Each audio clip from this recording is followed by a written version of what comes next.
Hi, I'm Dr. Dave Janda. Welcome back to Operation Freedom Briefings. The goal of these briefings and my weekly radio show, Operation Freedom, which airs out of the People's Republic of Ann Arbor, Michigan, every Sunday from 2 to 5 Eastern, and my Caravan to Midnight shows, which air every Monday and Thursday night on the Caravan to Midnight platform, is to provide information to you that the bought-off lamestream fake media will never provide.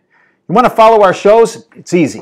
On Sunday, our show airs 2 to 5 Eastern live. You can stream the show at davejanda.com. We always have the podcast available, usually 9 p.m. on Sunday on, 24/7 availability.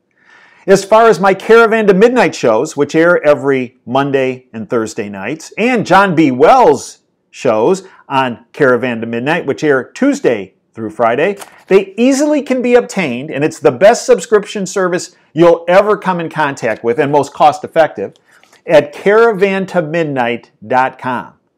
I hope you will join us on the Caravan platform. I hope you'll join me on Operation Freedom and continue to watch these briefings on YouTube. You know, folks, we've been living through this Russian hacking the election business for months. Has any evidence come forward that has been, if you will, detrimental to the Trump administration on this issue? No. Why? Because it's trumped up. It's fake. No pun intended on the trumped up, but it is. You know, this past week, Obama's former Homeland Security Chief, Jay Johnson, testified to the House Intelligence Committee. And when they asked him about the Russian hacking issues, this is what he said. They asked him about Putin and the Russians. And what he said is Putin and the Russians, quote, failed to alter ballots, ballot counts, or reporting of election results, end quote. That's what he said under oath. Now, we all know what they say under oath and what they regurgitate back to the lamestream bought-off fake media that's another globalist arm can be two different things. But let's get it straight. Here's the bottom line when it comes to this fake Russian narrative. The goal of that fake Russian narrative, why it was created, was one, to take attention away from Hillary Clinton and Barack Obama and the email scandal that ensnared both of them, which compromised our national security. The goal was to use this Russian hack business, BS, to get your mind, take your attention away from that. Because that truly, what those two did, amongst others, but those two at the top of the pyramid, I believe they're guilty on a criminal act of violation of the Espionage Act. And I'm not the only one who believes that.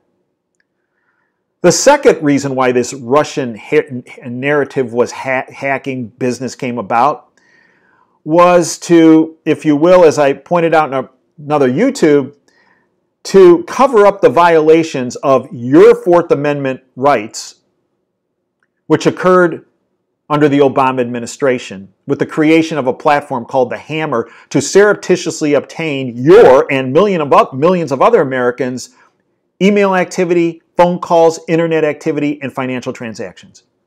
Documented and proven. They created this Russian narrative to get your attention away from that fact. The third was to take attention away from the fact that the DNC material was not hacked, but in fact leaked by at least one person and possibly more within the DNC. And one of those people that appeared to do the leaking based on information that 44,000 emails were found from the DNC on his computer and found to be that they were forwarded to Julian Assange and WikiLeaks was a fellow by the name of Seth Rich, who is now dead, murdered, in a robbery that they didn't steal his wallet or his phone or money or credit cards. And reportedly, a private investigator has found out that the DC police were told to stand down on the murder investigation. And finally, this Russian narrative about hacking was there to delegitimize the election of Donald Trump. You know, one of the pieces of information the globalists and the leftists and the progressives have held on to was that, well, 17 U.S. intel agencies agreed that Russia hacked.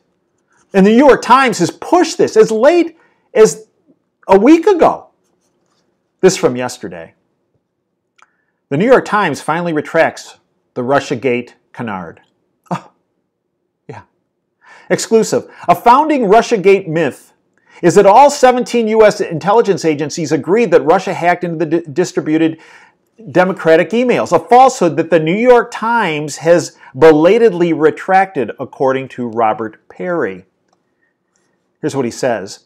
The New York Times has finally admitted that one of the favorite Russiagate canards that all U.S. 17 intelligence agencies concurred on the assessment of Russian hacking of Democratic emails is false.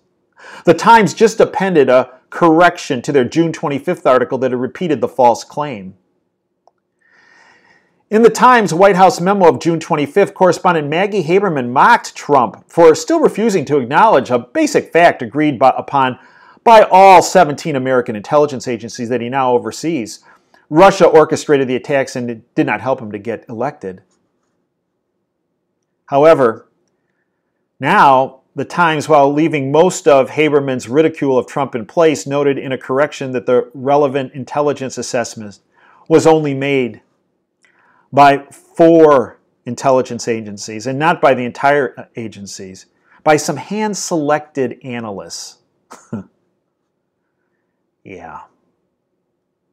In fact, the reality, as this article goes on by Robert Perry, the reality of a more narrowly based Russiagate assessment was actually admitted to in May by Obama's former Director of National Intelligence, James Clapper, and Obama's CIA Director, John Brennan, in sworn congressional testimony.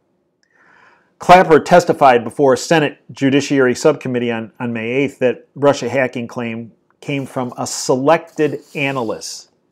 Selected, in other words, bought and paid for globalists within the CIA, NSA, and FBI. And it was a coordinated product from the 3 agencies and not all 17 components of the intelligence agency, end quote. Folks, the Russian narrative of hacking is all BS. They weren't hacks, they were leaks. And one of the principal individuals that was involved in the leak, Seth Rich, was murdered in July of 2016 after he had turned over the information to Julian Assange. What you need to do is you need to call Washington and you need to talk to your representatives in the House and Senate and demand an investigation of the Seth Rich murder. That's right. The Seth Rich murder. I believe if you pull on that string, the globalist house of cards will come a-tumbling down. Until next time, this is Dave Janda signing off. Dream big and dare to fail.